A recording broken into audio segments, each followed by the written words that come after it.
오늘은 대림절 두 번째 주일입니다. 대림절은 예수님이 우리에게 오심을 기억하며 다시 오실 예수님을 기다리는 시간입니다. 예수님은 어떠한 분이십니까? 오늘 본문 말씀 1절 말씀입니다.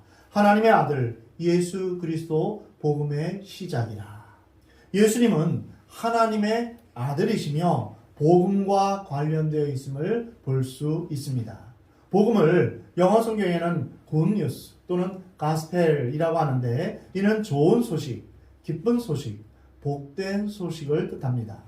이것은 하나님께서 인간을 위해서 어떤 좋은 일을 하기 시작했다는 반가운 소식입니다. 즉, 죄로 인하여 형벌받을 인간에게 하나님께서 은혜를 베풀어 주셔서 죄를 사해 주시고 크신 복을 내려주시기 위해서 메시아를 보내주시겠다.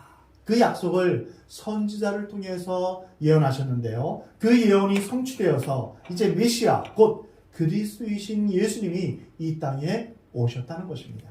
다시 말하면 예수 그리스도가 복음의 본질이십니다. 곧 예수 그리스도가 복음 그 자체입니다. 신약 성경이 기록될 때의 언어인 그리스어 또는 헬라어라고 하죠. 복음을 유앙겔리온이라고 표현합니다. 이것은 기쁜 소식을 전해주는 사람, 이런 의미를 가지고 있습니다. 초대교회는 그리스도께서 이 땅에 오신 그 자체가 가장 큰 기쁨이요 하나님의 놀라운 은혜이기 때문에 세상의 일반적인 기쁨과 구별하여서 유앙겔리온이라는 특별한 용어를 채택하였습니다.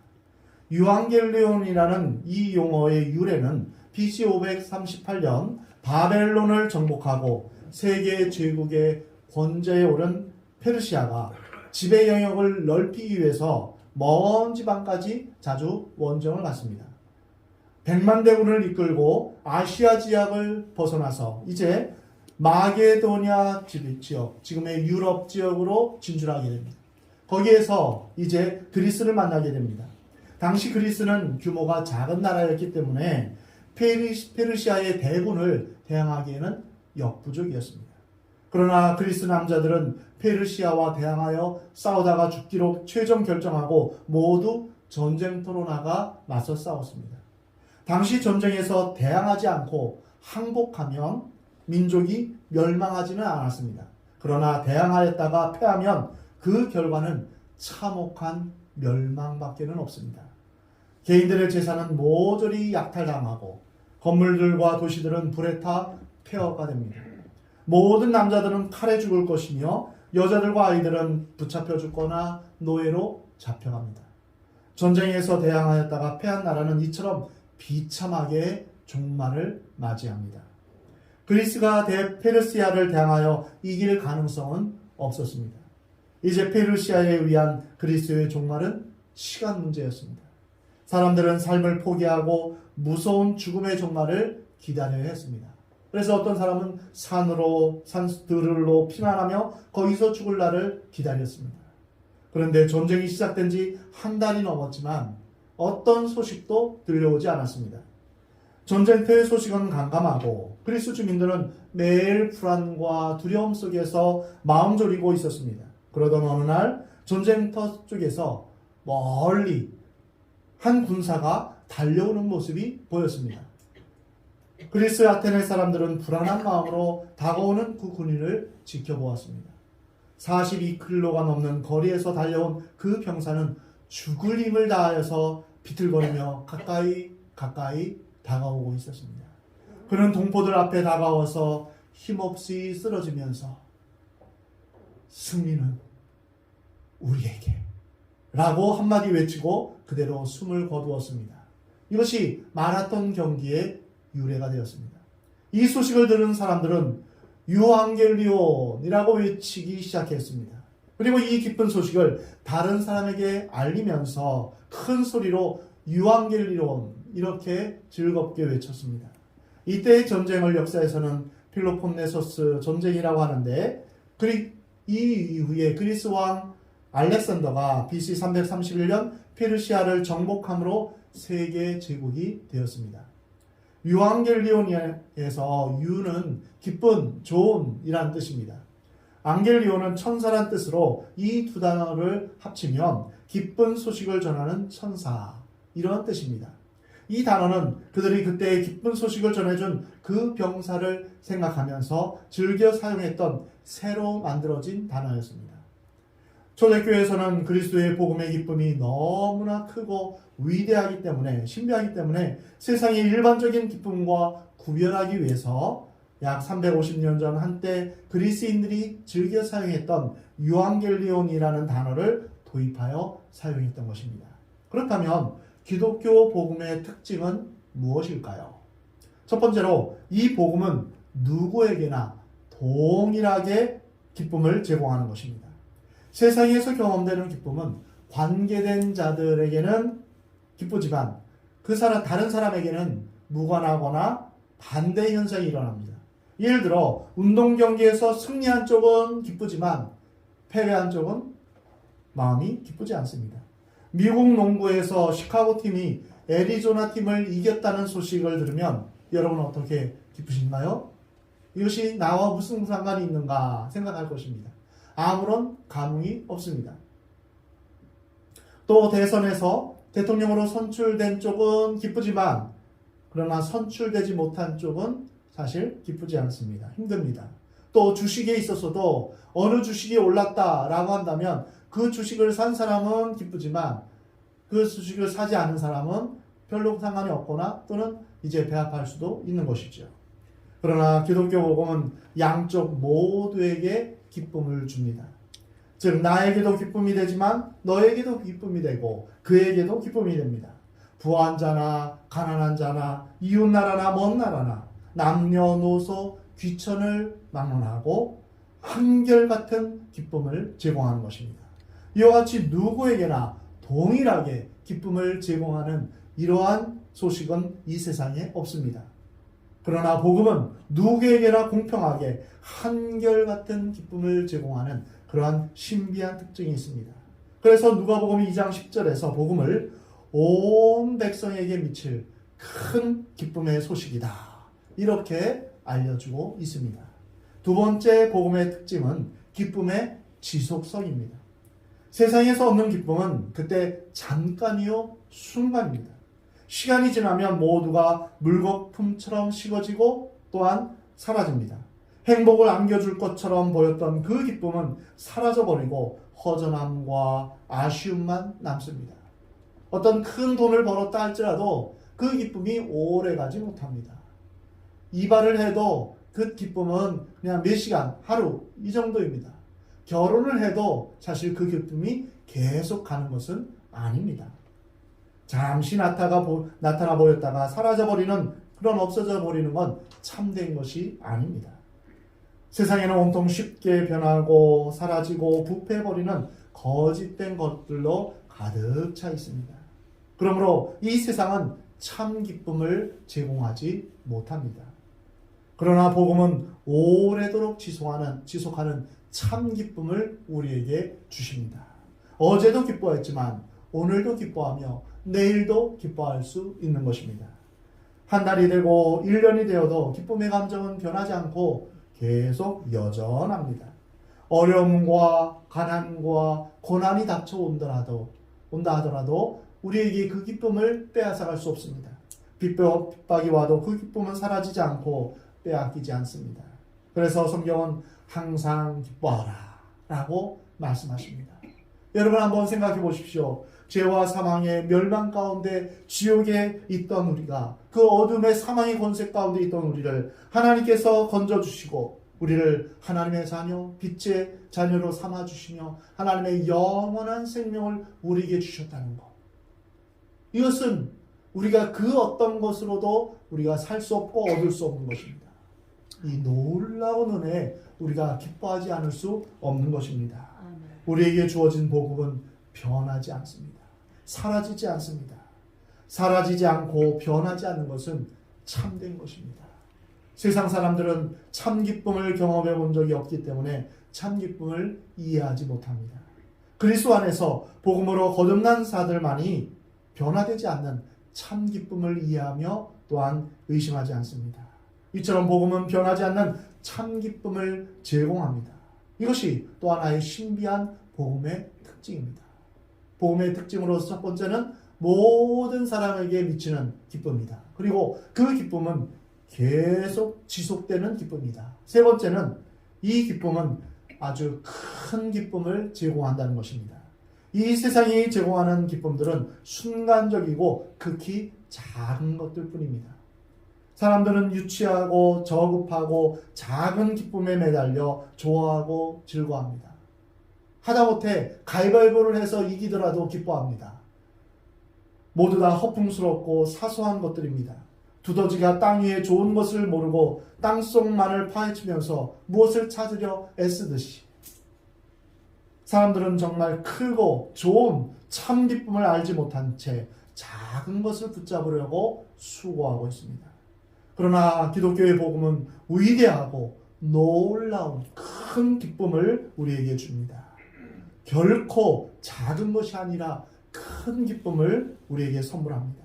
충만한 기쁨, 넘치는 기쁨, 말로 표현할 수 없는 한없는 기쁨을 우리에게 제공합니다. 그래서 그리스도인의 특징은 무엇일까요? 기쁨입니다. 한마디로 기쁨입니다. 너희는 기뻐하라. 다시 말하노니 기뻐하라. 사도 바울은 감옥에 있으면서 감옥 밖에 있는 그 하나님의 사람들에게 너희는 기뻐하라고 그렇게 외치고 있는 것입니다. 우리의 정체성은 바로 하나님이 우리에게 주신 그 은혜에 기초하기 때문입니다. 그래서 우리 기독교 신앙인들 중에는 자기 일생에서 경험해보지 못한 놀랍고 큰 기쁨을 복음에서 처음 경험한 이후에 이제 그 기쁨을 누리면서 새로운 인생을 살았다는 그런 감정이 얼마나 많이 있는지 모릅니다. 뿐만 아니라 이 복음은 기쁨을 증가시켜줍니다. 그 진리를 자세히 그리고 깊이 알면 알수록 그 기쁨은 크게 증가하게 되어 있습니다. 그래서 우리는 성탄절이 되면 기쁘다 그주 오셨네 만백성 맞으라 우리가 기뻐하며 하나님을 찬양하는 이유가 바로 기쁨의 근원 되시는 우리의 왕이신 복음이신 예수님이 이 땅에 오셨기 때문입니다. 초대교회에서는 이처럼 복음의 신비스러운 특징 때문에 세상의 일반적인 기쁨과 구별하여서 유앙겔리온이라는 특별한 단어를 도입한 것입니다. 복음은 모든 믿는 자에게 구원을 주시는 하나님의 능력이 되십니다. 오늘날에도 복음이 바르게 전하여지기만 한다면 그리고 듣는 사람들이 바르게 그 내용을 듣고 이해하기만 한다면 참되고 크고 신비한 기쁨이 누구에게나 체험되고 또한 경험될 수 있습니다. 여러분 모두 하나님의 그 크고 놀라운 은혜와 사랑이 그 기쁨이 여러분의 삶 가운데 충만히 임하기를 주의 이름으로 축원합니다. 아멘. 예수님은 우리의 복음이 되어 주십니다. 우리의 왕으로 오셔서 우리를 묶고 있는 모든 죄와 사망의 권세를 깨뜨리셨습니다. 아멘. 마귀의 권세를 깨뜨리시고 아멘. 승리하셨습니다. 아멘. 그리고 이 땅에 참된 평화를 주셨습니다. 아멘. 이 한 주간 왕으로 오신 예수님 그리고 복음으로 오신 예수님 우리에게 참 기쁨과 평화를 주신 예수님을 묵상하는 여러분의 삶이 되시기 바랍니다. 아멘. 이렇듯 복음으로 오신 예수님을 소개하고 예수님을 돋보이게 하는 그런 도우미 역할을 한 사람이 있었습니다. 인간은 누구나 주인공이 되고 싶어 합니다. 조연보다는 주연이 되고 싶어 합니다. 그래서 내 인생의 주인공은 바로 너야. 이런 말이 위로를 주고 희망을 주는 말입니다. 요즘 노래 중에서 오늘 밤 주인공은 나야 나 나야 나 이런 노래가 유행했었죠. 바로 누구나 다 주인공이 되고 싶은 그런 마음이 있습니다. 어떤 사람 중에 나는 그렇지 않은데 라고 생각할지 모르지만 그러나 그런 사람들도 내가 1인자가 될 만한 능력이 없어서 일찌감치 포기한 것일 뿐 모두 1인자가 되고 싶은 마음이 왜 없겠습니까? 오늘 본문에서 저자인 마가는 복음의 시작에 대해서 말씀하십니다. 예수님이 복음이심을 선포하십니다. 그 다음 예수님을 예비하기 위해 온 세례 요한에 대해서 소개합니다. 그는 주인공 예수님을 예비하기 위해 철저히 준비된 조연이었습니다. 그런데 세례 요한에게만 집중해서 잘 살펴보면 세례 요한도 1인자가 될 만한 경험과 능력과 인기가 있었습니다. 먼저 요한은 특별한 체험이 있었습니다. 요한은 천사가 그의 부모에게 나타나 출생을 예고한 사람이었습니다. 하나님의 천사를 통해 특별히 출생을 예고했다. 그리고 그 할 일을 알려주었다. 이것은 굉장히 자랑할 만한 종교적 체험입니다. 유대의 그 당시의 사회에서는 종교가 가지는 힘과 또한 그가 평생 선지자로서 살았던 그 삶이 사람들에게 얼마나 큰 영향력을 끼쳤는지 모릅니다. 특별히 400년 동안 암흑기를 거치면서 선지자가 없이 하나님의 말씀이 없다가 멋있게 등장한 그 하나님의 사자는 온 유대인의 관심을 끌기에 충분했습니다. 또 요한은 많은 사람들의 마음을 움직일 수 있는 능력과 권위를 가지고 있었습니다. 오늘 성경에 보면 요한이 광야에 나타나서 회개의 세례를 전하자 어떤 일이 벌어졌습니까? 온 유대 지방 사람들과 온 예루살렘 주민들이 그에게 나와서 자신들의 죄를 자백하고 세례를 받았습니다. 여러분, 이게 참 이상하지 않습니까? 한 사람이 회개하라 라고 선포한다고 해서 온 나라 사람들이 다 몰려와서 회개하고 세례받는 것이 흔한 일일까요? 누군가 이렇게 이야기한다 하더라도 뭐 어쩌라고 하면서 거부하고 또한 그 사람을 무시하면 사실 이 모든 회개하라는 외침은 허공에 외치는 것입니다. 세례 요한의 권위는 지금의 연예인들이 그 팬들에게 끼치는 영향보다 훨씬 더 강력했습니다. 사람들은 세례 요한을 그냥 권위 있는 사람이 아니라 그토록 기다리던 메시아라고 생각했습니다. 이처럼 세례 요한은 특별한 체험과 선택을 경험한 사람이었고 능력과 권위와 인기가 있었습니다. 우리가 세례 요한이라고 상상해 보면 그도 인간인데 예수님의 영광을 조금 나누어 가질 수 있지 않을까, 그런 욕심이 생기지 않겠습니까? 지금의 우리의 모습을 생각해 보십시오. 우리의 삶을 돌아보고 감사하며 하나님께서 이 모든 것을 주셨다, 이렇게 고백하지만 마음속으로는 그래도 내가 노력한 게 있지, 그래서 나도 잘했지, 내가 잘 순종해서 그렇지, 내가 열심히 해서 그렇지, 이렇게 말하면서 예수님의 영광을 가로채지는 않습니까? 요한복음에 보면 세례 요한의 제자였던 안드레와 요한이 세례 요한을 떠나서 예수님을 찾아가서 예수님의 제자가 되는 것을 보게 됩니다. 자기 제자가 자기를 버리고 예수님을 따라가는 것을 보면서 섭섭해하지 않았을까요? 그런데 성경을 보면 세례 요한은 철저히 예수님을 예비하는 자, 예수님의 조력자로서 자신의 역할에 만족하는 것을 볼 수 있게 됩니다. 그래서 세례 요한은 말하기를 그는 흥하여야겠고 나는 쇠하여야 될 것이다 라고 고백했습니다. 어떻게 그럴 수 있었을까요? 세례 요한이 예수님의 영광을 탐내지 않았던 이유는 첫 번째로 그가 가지고 있는 능력이 어디에서 온 것인가를 알았기 때문입니다.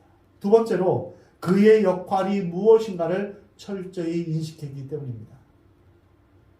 첫 번째로 요한은 그가 가지고 있는 이 권세가 어디에서 온 것인가를 알았습니다. 세례 요한의 권위는 하나님이 주신 권위였습니다. 자신의 권위가 아니었습니다. 자신의 능력으로 얻어진 것이 아니었습니다.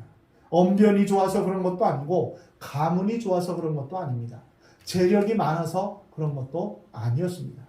낙타 털옷을 입고 허리에 가죽들을 띠고 메뚜기와 석청을 먹는다고 해서 얻어진 권위도 아니었습니다. 사람들이 그의 회개의 선포에 순종했던 것은 그의 권위 때문이 아니었습니다. 사람들의 마음을 움직이고 회개하게 한 권위는 바로 하나님이 주신 권위였습니다. 단지 하나님께서 세례 요한을 사용하신 것임을 세례 요한은 알았던 것입니다. 세례 요한이 예수님의 영광을 탐내지 않았던 두 번째 이유는 바로 그의 역할이 무엇인지 알았기 때문입니다. 세례 요한의 역할은 예수님이 오실 길을 예비하는 것이었습니다. 오늘 성경에서 이사야의 예언으로 요한을 설명합니다. 보아라, 내가 내 심부름꾼을 너보다 앞서 보낼 것이다.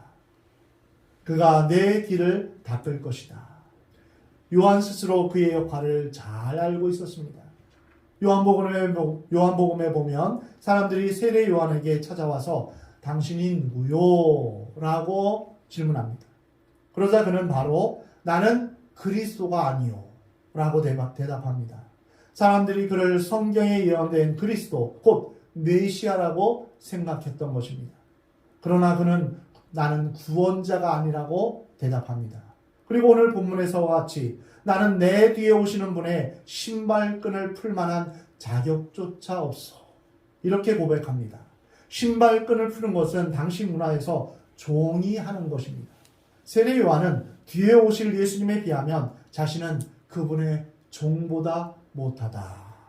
이렇게 철저하게 겸손하고 또한 자신의 역할을 온전히 인식했던 것입니다. 세례 요한은 자신이 예수님과 비교할 수 없는 비천한 존재이며 자신의 역할은 예수님과 예수님이 베푸실 구원을 예비하며 회개를 선포하는 것임을 철저히 인식했습니다. 세례 요한은 이처럼 자신의 능력이 어디에서 왔는지 또 자신의 역할이 무엇인지 그것을 온전히 알았습니다. 그리고 예수님의 영광을 탐내지 않았습니다. 오늘 이 세례 요한의 모습을 보면서 우리의 모습을 돌아보게 됩니다. 우리가 자랑해야 될 것은 우리 안에 놀라운 일을 행하시는 예수님입니다. 많은 이단들이나 많은 이제 사이비들은 자기가 예수가 되고 자기가 주인공이 되려고 합니다. 나를 따르라, 나를 믿으라 이렇게 말합니다. 그러나 우리의 왕은 오직 예수 그리스도 한 분뿐이십니다. 우리가 자랑해야 될 분은 오직 예수 그리스도 한 분뿐입니다. 우리 교회를 통해 구원을 베푸시고 우리 교회를 통해 믿음의 공동체를 세우신 역사를 이루신 하나님만을 자랑해야 됩니다. 어떤 교회의 규모나 또한 인기도나 그것을 자랑해서는 안 됩니다. 교회는 복음을 선포하고 예수님의 사랑을 전하며 공동체를 이루어서 공동체 안에서 예수님의 모습이 나타나야 됩니다. 우리는 우리의 생명, 우리의 구원이 누구로부터 온 것임을 우리는 기억해야 합니다. 여러분 모두 나의 모든 것은 내 것이 아니라 하나님의 선물임을 고백하는 여러분 되시기 바랍니다. 아멘. 너는 어디에서 왔느냐? 너의 역할은 무엇이냐? 이렇게 누가 묻거든 나는 하나님으로부터 왔습니다. 나의 역할은 바로 하나님을 섬기며 하나님을 찬양하는 사람입니다. 이렇게 고백하시 바랍니다. 나를 자랑하는 사람, 내 능력과 내 경험과 내 노력에 자부심을 갖는 사람은 다른 사람을 판단합니다. 너는 왜 이렇게 못해? 나처럼 한번 해봐. 이렇게 하면 돼. 내가 하는 대로 따라 해봐. 이렇게 하면서 나를 은근히 드러냅니다. 그러나 내 모든 것이 은혜임을 고백하는 사람은 자신을 자랑하지 않습니다. 나를 창조하신 성부 하나님께 감사하며 나를 구원하신 성자 하나님께 찬양을 드립니다. 지금도 나를 지켜 보호하시는 나와 함께 하시는 성령 하나님께 감사하며 삼위일체 하나님만을 감사하며 영광을 돌리는 것입니다. 사랑하는 성도 여러분, 여러분이 어려움에 처할 때도 내가 누구의 것인가 이것을 여러분 꼭 기억하시기 바랍니다. 내게 어려움이 있을 때에도 내게 은혜를 베푸시고 또한 내가 누리는 모든 것을 베푸시는 그 하나님이 나의 모든 것이 되어주신다. 그래서 이제 내가 누리는 것 모두가 하나님의 것임을 아는 사람은 실망과 좌절의 상황 가운데서도 하나님을 바라볼 수 있습니다. 모든 것을 하나님이 알고 계시고 하나님이 그 어려움 가운데서 나를 건져주실 것이다. 이 믿음을 가질 수 있습니다. 그래서 어려움 가운데도 하나님의 영광을 찬양하며 또한 하나님이 하실 일을 기대하며 믿음을 고백하게 되는 것입니다. 내가 가지고 있는 것을 자랑하며 교만한 마음으로 살아간다면, 내가 누리고 있는 것을 내 덕으로 여기며 내게 있는 것을 내 것으로 생각하는 것, 이것은 하나님의 영광을 가로채는 것입니다. 또한 남을 판단하며 절망 속에서 하나님을 찾지 않는 것, 이것도 역시 하나님의 영광을 가로채는 것입니다. 여러분은 정말 하나님의 영광을 위해서 살아가고 있습니까? 우리를 창조하신 하나님이, 우리를 구원하신 예수님이 우리에게 원하시는 역할이 무엇일까요? 하나님의 청지기로서 하나님을 찬양하며 또한 이웃을 섬기며 먼저 구원받은 자로서 온 세상에 예수님의 십자가 복음을 전하는 것이 아니겠습니까? 우리도 세례 요한처럼 다시 오실 예수님을 준비하고 예비하는 자로 살아가야 될 것입니다. 우리의 영광과 내 자랑을 위해서 살아가는 것을 이제 더 이상 멈추시고 하나님 앞에 내려놓으시 바랍니다. 내 계획과 인생의 목적, 그것을 위해서 내가 살아가는 것이 아니라 바로 하나님이 내게 주신 은혜와 사랑을 따라 하나님의 뜻을 따라 살아가는 여러분 되시기 바랍니다. 우리가 만약 하나님이 주신 우리의 역할을 잊어버린다면 우리는 우리 자신에게 집중하게 됩니다. 그리고 나를 위해, 내 영광을 위해, 내 만족을 위해 살아가게 됩니다.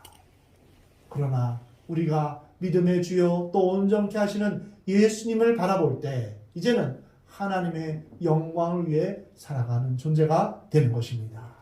주님이 주신 사명을 깨닫고 예수님이 다시 오실 때까지 우리에게 맡겨주신 그 역할을 온전히 감당하는 저와 여러분이 되기를 하나님은 원하십니다.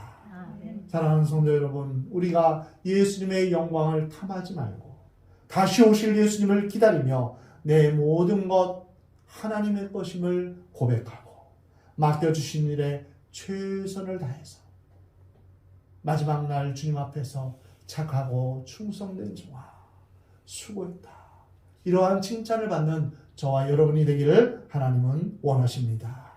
우리에게 주어진 모든 것, 우리의 구원, 우리의 생명, 또한 우리가 가진 것 모두가 하나님의 선물임을 기억하시기 바랍니다.